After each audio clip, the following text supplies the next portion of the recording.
कि आपको ये डरने की ज़रूरत नहीं है, आपको इधर उधर की बातों को सुनने की ज़रूरत नहीं है और उनकी बातों को सुन करके घबराने की ज़रूरत नहीं है।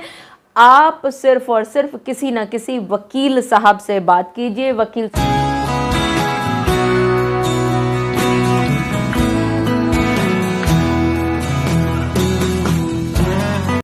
बहुत बार आप पतियों ने ये महसूस किया है कि जब आपकी पत्नी मेंटेनेंस यानी खर्चे का केस आप पर दायर किया करती है और उस मेंटेनेंस केस में जब उसको कहा जाता है कि वो अपना डिटेल्ड इनकम एफिडेविट फाइल करे, इनकम टैक्स रिटर्न इत्यादि के बारे में संपूर्ण जानकारी दे, जैसा कि सुप्रीम कोर्ट से एक आदेश ऑलरेडी पारित हो भी चुका है, लेकिन उसके बाद भी आप सभी ने महसूस किया होगा कि आपकी पत्नियां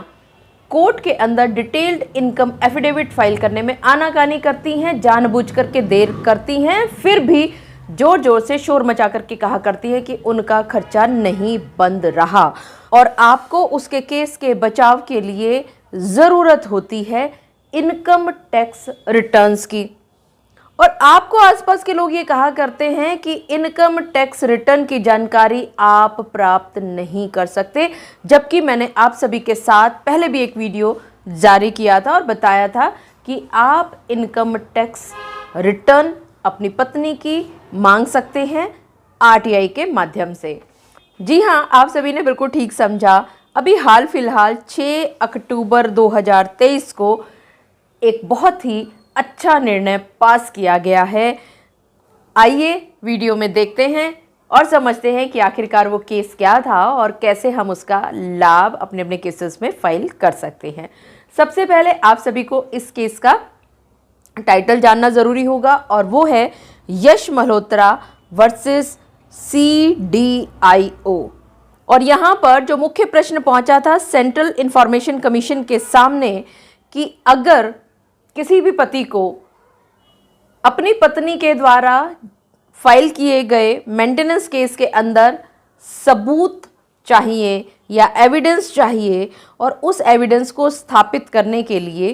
क्या आरटीआई के माध्यम से पत्नी की आय के विवरण को मांगा जा सकता है। बहुत ही इंटरेस्टिंग सवाल रहा और आप सब अक्सर इस चीज़ के आसपास, इस चीज़ के इर्द गिर्द घुमा करते हैं।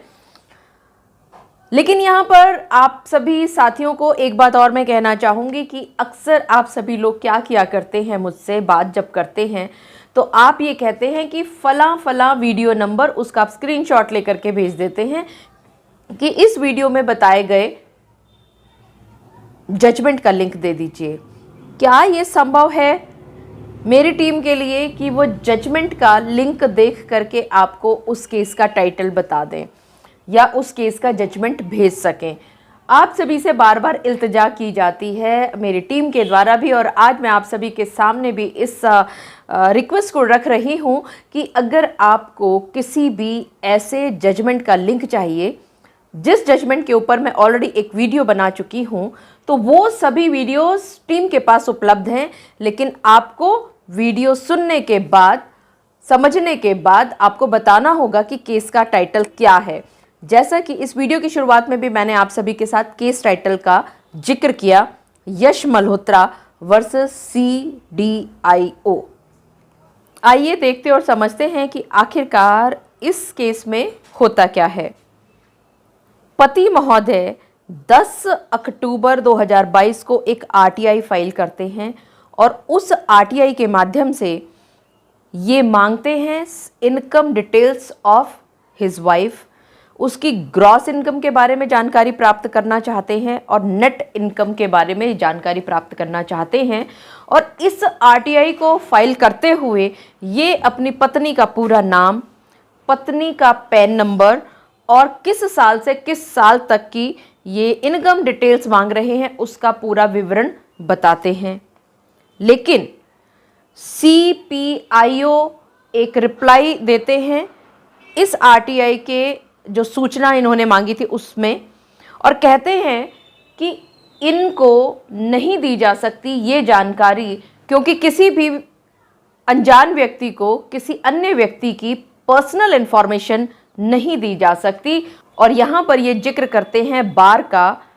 Section 81J of RTI। ये संतुष्ट नहीं होता है पति, यानी कि ये यश मल्होत्रा जी संतुष्ट नहीं होते हैं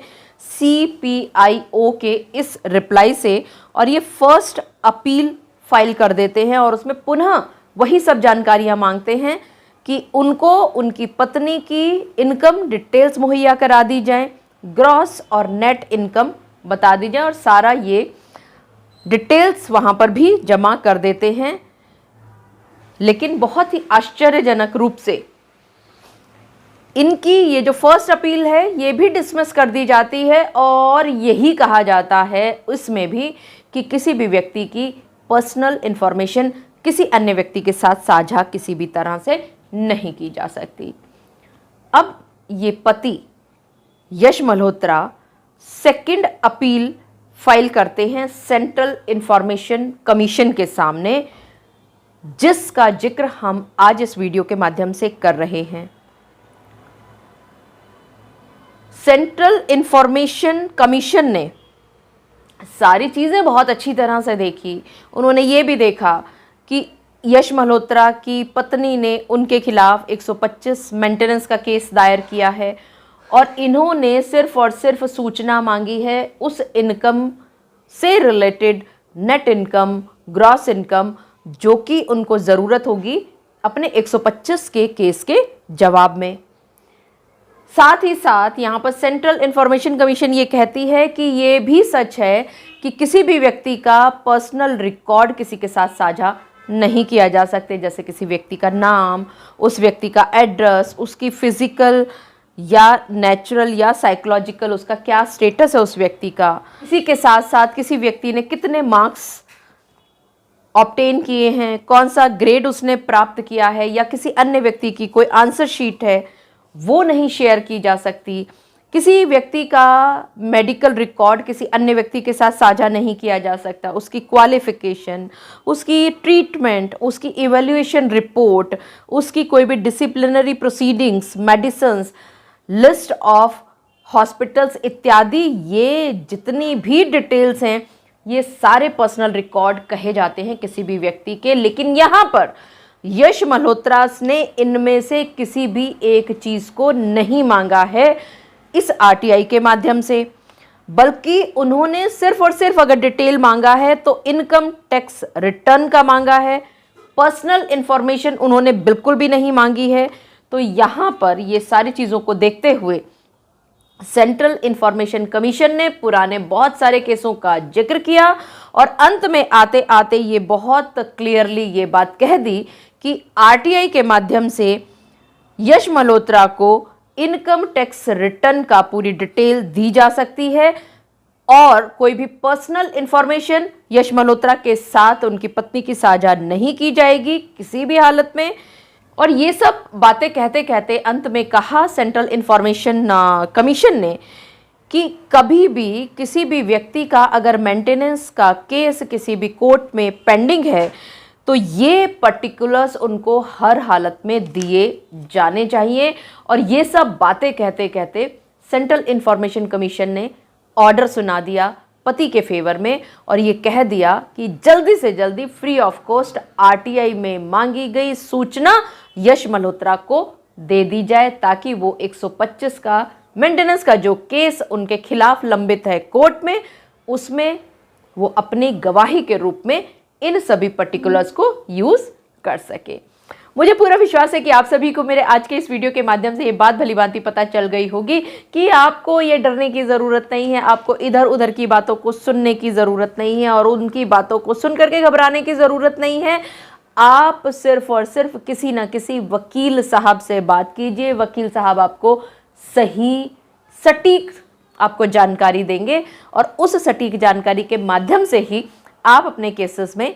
बढ़िया बढ़िया एविडेंसेस ला करके लगा सकेंगे और अपने अपने केसेस को जीत सकेंगे। और आज के वीडियो के द्वारा भी आपने यही बात सीखी कि अगर आपकी पत्नी कोर्ट में अपनी इनकम डिटेल्स नहीं देती है तो आप RTI के माध्यम से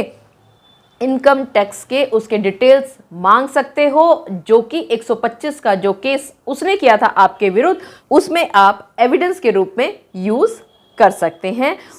और साथ ही साथ इस बात का भी ध्यान रखें कि अगर आपको कोई भी परेशानी आ रही है तो इस केस का हवाला दे करके आप अपने केस को अपनी फेवर में बहुत ही आराम से ला पा सकते हैं। मुझे पूरा विश्वास है कि आप सभी को मेरा आज का वीडियो भी बहुत अच्छा लगा होगा। अगर आपको मेरा आज का वीडियो भी अच्छा लगा तो इसको लाइक, शेयर और कमेंट करना ना भूलिएगा। और हाँ, अगर आप मेरे इस चैनल के लिए नए हैं तो इसको जल्दी से जल्दी सब्सक्राइब कर दीजिएगा, ताकि आपको इसी तरह के लीगल इन्फॉर्मेटिव वीडियोज़ की नोटिफिकेशन सबसे पहले मिल सके। अपना और अपने परिवार का बहुत अच्छी तरह से ध्यान रखिएगा। Thank you, take care, bye bye.